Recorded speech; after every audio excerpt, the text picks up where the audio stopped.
चलो बच्चों, आज पढ़ते हैं कक्षा अष्टम में घन, जिसमें पूर्व आपको बताया गया था कि वर्ग जिसमें पूर्ण वर्ग संख्या की पहचान वह पूर्ण वर्ग संख्या है या नहीं है। अब इसमें हम आगे देखते हैं घन के संबंध में। घन की प्रक्रिया होती है, जैसे कोई भी संख्या है, जैसे संख्या हम मान लेते हैं x। अगर x को इसको हम 3 टाइम्स गुणा करें, x डॉट x, तब ये होता है x घात 3, या इसी को कहा जाता है x घन। x घन। इसी प्रकार से हम इसमें पढ़ने वाले हैं, घन का तात्पर्य स्पष्ट हो गया, किसी संख्या का त्रिघात यानी घन कहा जाता है। किसी संख्या का त्रिघात यानी घन कहा जाता है। अब इसमें हम घन के संबंध में आगे आपको बताते हैं। अगर कोई संख्या दी गई है और वह संख्या दी गई है कि वो संख्या पूर्ण घन है अथवा नहीं है, या उसमें देखेंगे कि उस संख्या के अगर हम गुणनखंड करते हैं तो गुणनखंड में छोटे छोटे संख्यात्मक गुणनखंडों में वह संख्या वितरित हो जाती है, जिसमें हम यह प्रक्रिया अनुसार उसको हम उस संख्या के त्रिघात के स्वरूप में लिख सकते हैं। उसी प्रकार से हम यहाँ पे देखेंगे कि वह संख्या जो है पूर्ण घन है या नहीं है। इसी प्रकार आगे आप प्रश्नावली में भी आप हल करेंगे कि संख्या पूर्ण घन है अथवा नहीं है। जैसे हम कुछ उदाहरण स्वरूप लेते हैं, जैसे पहला एक उदाहरण लेते हैं, 125 संख्या है। 125, अब ये जो संख्या है ये पूर्ण घन है या नहीं है, इसकी प्रक्रिया के स्वरूप में हम क्या करेंगे, अभाज्य गुणनखंड करते हैं। तो 125 का अभाज्य गुणनखंड करते हैं 125। तो अभाज्य गुणनखंड करने की प्रक्रिया आपको बताया गया था। सबसे पहले हम 2 के बाद 3 के बाद 5 के बाद 7 के बाद 11 के बाद 13, ऐसे ही अभाज्य संख्या हम देखते हैं और इसी से क्या है, भाग की प्रक्रिया हम करते हैं। जैसे इसमें देखेंगे कि यह जो संख्या 125 यानी 2 से विभाजित है क्या, तो यहाँ पे देखते हैं इकाई में 5 है तो यह 2 से विभाजित नहीं हो सकती। फिर आगे हम देखते हैं 3 से देखेंगे, 3 से देखते हैं तो क्या आता है, यह 3 चौक 12, फिर 3 दूनी 6 होता है, अर्थात यह 3 से विभाजित नहीं है। हम इसके पश्चात हम क्या लेते हैं, 5 लेते हैं। तो 5 से देखते हैं, 5 दूनी 10, हासिल क्या हुआ, 2 बचा, कितना शेष वहाँ हो गया, 25 हुआ।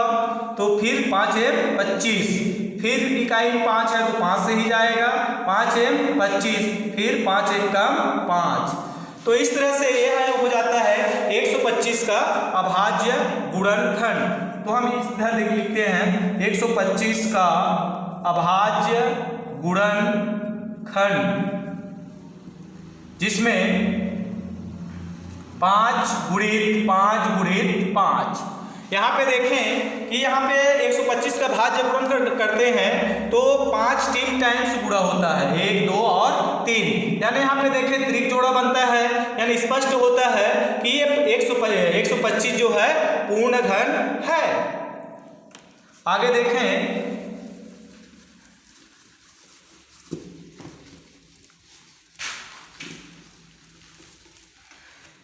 इसी प्रकार से आप अन्य जो क्वेश्चन है आप बनाएंगे, जैसे उदाहरण में होगा, और उदाहरण के बाद जैसे प्रश्नावली भी हल आप करेंगे। तो जैसे हम प्रश्नावली अंतर्गत सवाल जैसे फर्स्ट लेते हैं कि निम्न संख्याओं में से कौन सी संख्या पूर्ण घन है। प्रश्न पहला है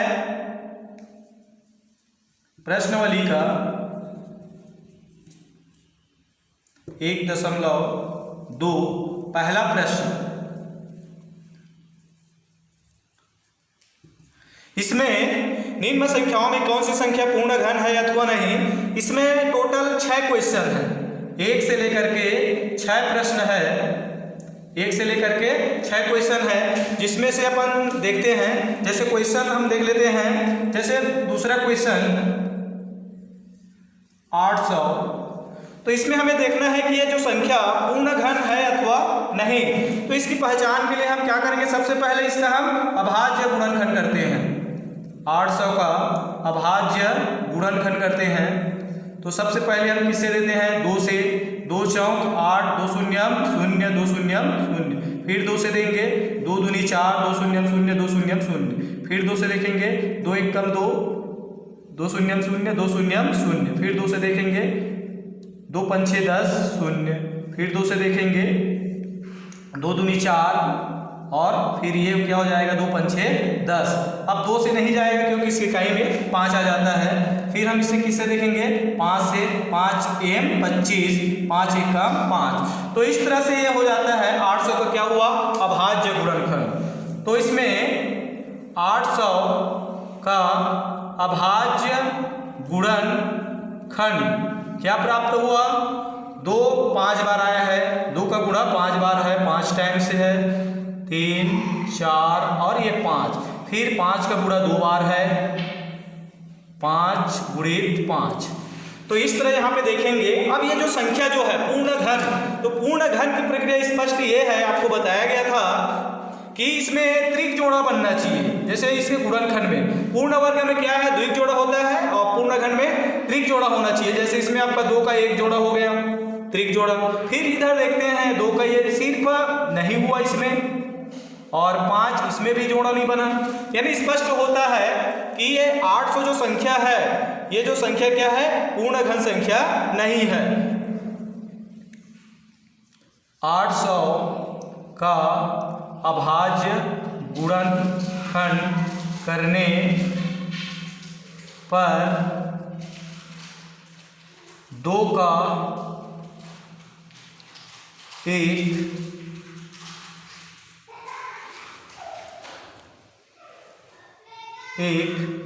त्रिक जोड़ा एवं शेष में 2 व 5 का त्रिक जोड़ा प्राप्त नहीं होता है,